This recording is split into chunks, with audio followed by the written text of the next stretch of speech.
I have to assume there's not a lot of betting on NCAA men's volleyball, but if there was, and you could make book way back when, and you took George Mason to make it to the Final Six, I think you'd be doing really, really well right now. Because I'm not even sure that first year George Mason coach Jay Hosack would have bet on his team before this season began. Am I wrong, Jay?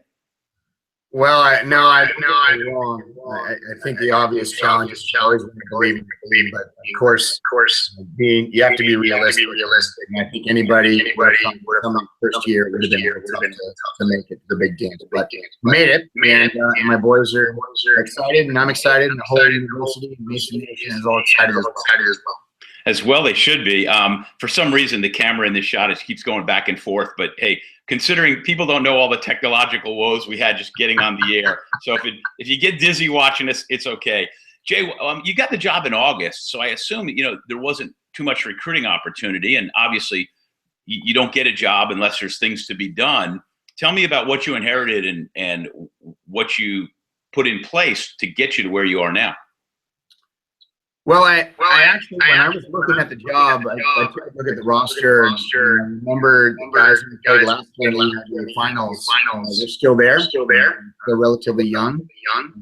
And a team that I thought had some real potential to do pretty good things. So when I got here, I really didn't do anything other than just kind of a little bit of the culture in terms of how we practice systems and things of that. But recruiting-wise, I think any new coach is kind of looking at it and saying, hey, this is an opportunity to be part of a new era, a new generation, and if you want to be a part of that, that'd be great. And we got some pretty nice recruits coming in next year, so things look pretty good. You coached at a number of places. I mean, your experiences are pretty varied, but the last 5 years or so at Penn State, where Penn State hasn't been to the NCAA tournament since almost a couple of decades, and how interesting for you to have gone and clinched your bid last week in the EIVA championships at Penn State, and now as part of the Final Six a week from Tuesday against Ohio State at Penn State. That's got to be kind of eerie in a way for you. Yeah, I had a few people that mentioned hey, it must be pretty familiar to come into a Final Four situation, which obviously being with Penn State. It's been pretty common for the last 15, 16 years.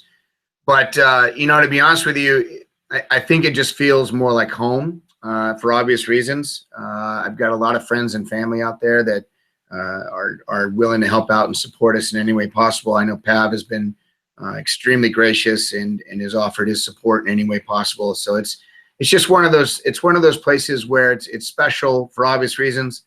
But it's relatively close too, which is nice. So we can get some fans to come out to the match and cheer on the Mason boys.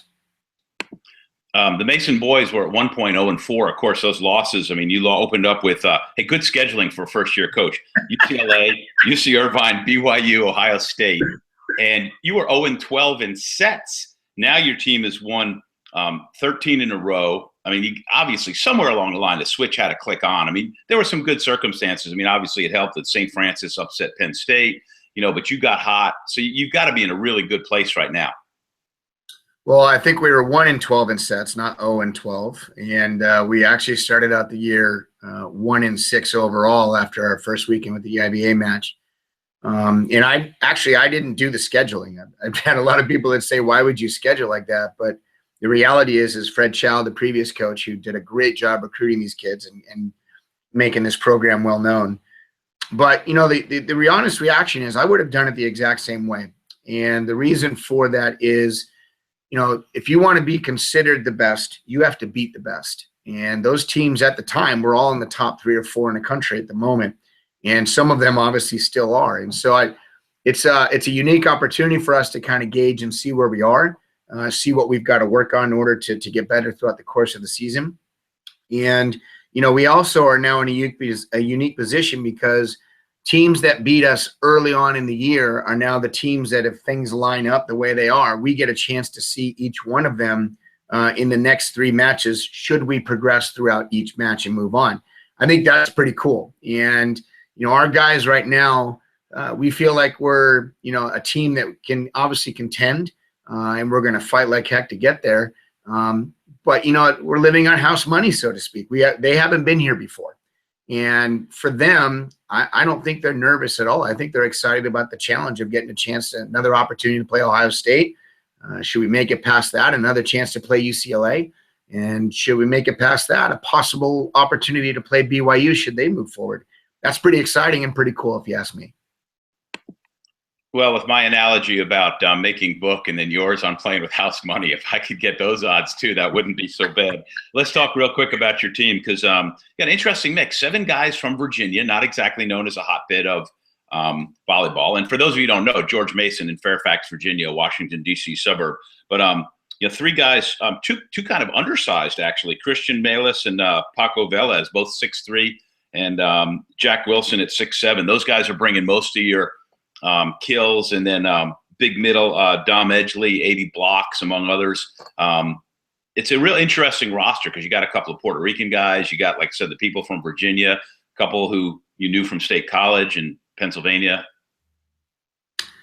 Yeah, they're a neat group of kids. In Virginia, especially the Virginia Beach area, it's actually a pretty good club program they have out there, and they've been sending a few guys our way now for the past couple of years. And so, I don't look at it in terms of, where I'm trying to get guys from or how big or tall they are. I've really just been about finding good volleyball players. And, my 2 starting outside hitters all year long have been Christian Melias and Radoslav Popov. They're both maybe 6'2" at biggest. They're not that tall, but they're good little volleyball players, and they do a lot of really good things on and off the court.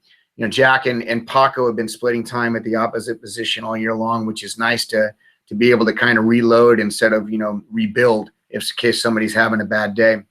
Dom is an undersized middle, but he's got really good range. He's got a good arm. He blocks well.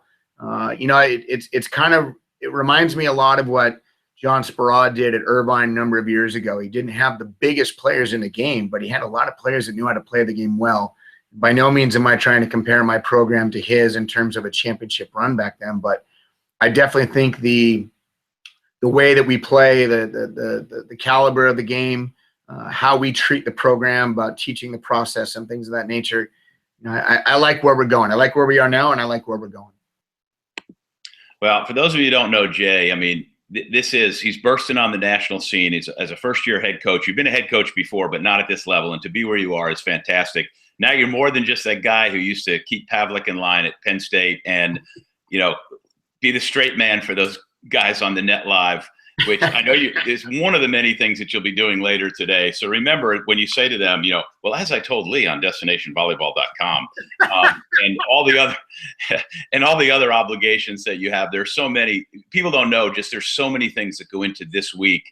And luckily you've got this whole week, it's like the Super Bowl, you got the long break before, but it's going to be fantastic. And I know the whole volleyball world is really excited to have a new face, not only in George Mason, but a good guy like you. And it's really cool that this has happened. So I want you to have a great time, and we wish you the best of luck.